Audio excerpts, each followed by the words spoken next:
Hello, my name is Enrique Nava. I am professor at University of Malaga, Spain, and also Vice Chancellor for Mobility and International Project in my university. We have a long-term collaboration with many universities from Pakistan since the last 20 years, so we have partners and even friends.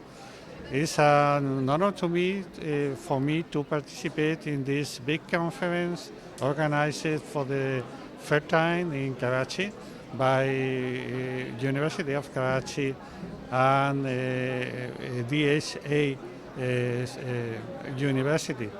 It's a great opportunity just for the students just to share the knowledge and research activities because they are fostering the future in the most important technology at this point, which is computer science, artificial intelligence, cybersecurity, that they are leading technologies that will save the future, and they are very needed in countries like Pakistan.